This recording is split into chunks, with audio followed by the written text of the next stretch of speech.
La búsqueda de un modelo económico abierto, estable y liberalizado se cristalizó con la formulación del Consenso de Washington en el año de 1989, cuyas reformas de política económica estaban basadas en una lógica de mercado caracterizada por la apertura y la disciplina macroeconómica. Sin embargo, en México no se obtuvieron los resultados esperados y algunos académicos llaman la década de los 90 como la década perdida. De hecho, México es uno de los países latinoamericanos que ha crecido menos durante las últimas 2 décadas. El modelo de crecimiento basado en la apertura de la cuenta de capital y en la importación de flujos privados de capital exterior tuvo temporalmente un efecto positivo en el crecimiento económico, pero no creó las condiciones para una expansión alta y perdurable. Este modelo resultó efímero y por lo tanto no sostenible. El ingreso se concentró como nunca antes y proliferaron como hongo la informalidad y la migración de la mano de obra hacia los Estados Unidos. En la fase expansiva del ciclo, al no haber incrementado sustancialmente la tasa de inversión, el ingreso de capital externo provocó un desplazamiento de ahorro interno hacia el gasto, el consumo privado y el ahorro financiero, más que un crecimiento de la tasa de inversión. Si bien se presentó una estabilización en los precios y una elevación de la productividad, esta pudo haber resultado de mejor uso en los recursos ya existentes, más que de una expansión de la capacidad productiva, ya que todo esto produjo la irrupción de crisis recurrentes, como sucedió en México en el año 1994 y 1995. Como mi compañera Melissa ya mencionó, hubo muchas consecuencias negativas tras la implementación del Consenso de Washington. Sin embargo, sí hubo bastantes consecuencias positivas que diré a continuación. Resumí todas las consecuencias positivas en 4 grandes puntos. Primero, la disciplina fiscal.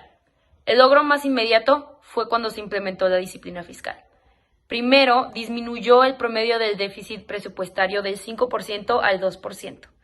Y segundo, se redujo la deuda externa pública del 50% a menos del 20% del PIB. 2.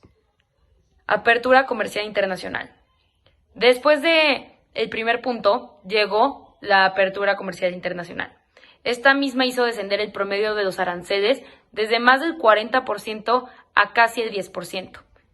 México, gracias a esto, se convirtió en una potencia exportadora, la mayor de América Latina, y abrió su mercado y su economía como ningún otro país en Latinoamérica.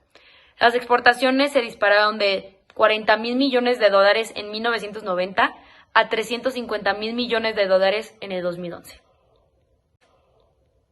3. La estabilidad de los precios. En los 80 en México, los precios de los productos básicos subían día a día debido a la gran inflación que se vivía en ese entonces. Después de aplicarse el Consenso de Washington, México comenzó a registrar una tendencia descendente de la inflación. La tasa de inflación bajó del 159% en 1987 hasta que se ubicó en niveles hasta el del 8% en 1993. Y 4, y último punto, la liberación financiera. Esta liberación financiera produjo muchos cambios agresivos en el país. Las empresas que en su momento eran empresas del gobierno, como los bancos, empresas eléctricas, de petróleo, de telecomunicaciones, los servicios de agua y gas, todos se vendieron al sector privado. La venta de estas empresas públicas fue presentada como necesaria para de algún modo pagar la deuda interna e incrementar el gasto social. Debido a que lo establecido en el Consenso de Washington no fue bien aplicado, existen algunas fallas, como comentó mi compañera Melissa. A continuación, presentaremos 4 alternativas de aplicación basadas en una investigación por asesores del CEPAL que podrían funcionar para nuestro país. Número 1. Profundizar las reformas y las perspectivas internacionales, como lo son el blindaje contra las crisis que se puedan presentar en el futuro, asegurando una estabilidad económica más fuerte, la liberalización de los mercados, la privatización completa de las empresas que aún forman parte del Estado, el completo acceso a los mercados locales para los países industriales y aplicar nuevas reformas institucionales del sistema político, del servicio civil, del sistema jurídico y del sector financiero. Número 2. El enfoque neoclásico revisado, el cual promueve atender las reformas institucionales de diseño flexible para que puedan adecuarse a las realidades históricas y políticas. También se considera construir una base sólida para mantener el dinamismo productivo y proporcionar a la economía del país un blindaje a largo plazo contra futuras crisis. Número 3. Reformando a las reformas. Entender a la política como un medio y no como un fin, para así crear un mejor funcionamiento de los mercados, la regularización de los movimientos de capital, de los tipos de cambio, de la política comercial y la política de desarrollo productivo, logrando así un crecimiento a largo plazo guiado desde el centro del 4. La nueva agenda del desarrollo. Según el autor Ocampo, adapta una nueva agenda de desarrollo con 5 puntos importantes. Número 1. Impulsar una forma más balanceada de la globalización. Número 2. Partir de una visión más amplia de la política macroeconómica que no identifique estabilidad con ajuste permanente o con un equilibrio fiscal y baja inflación, que proporcione más bien un margen para políticas contracíclicas.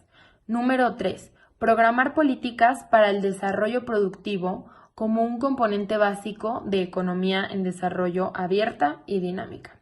Número 4. Mejorar la equidad social y la creación de empleos de alta calidad. Número 5. Que el gobierno subordine las metas económicas a los objetivos sociales. Estas 4 nuevas alternativas que se presentan enfocan la estrategia económica en más aspectos que solo la estabilidad de precios. Esta estrategia debe ampliar su panorama y tratar de identificar nuevas formas para que exista una comunidad económica y comercial mucho más balanceada. En México tenemos una larga historia de presidentes y gobernantes muy corruptos en donde aplican a medias todo lo que se establece como planes y políticos económicos de seguridad, de salud, de educación. Necesitamos un gobierno que cumpla con el papel de responsabilidad y fortaleza en cuanto a la asignación de recursos, que se encuentre en constante innovación y tenga una buena relación con los empresarios en México. Este aspecto ahora en México es totalmente obsoleto.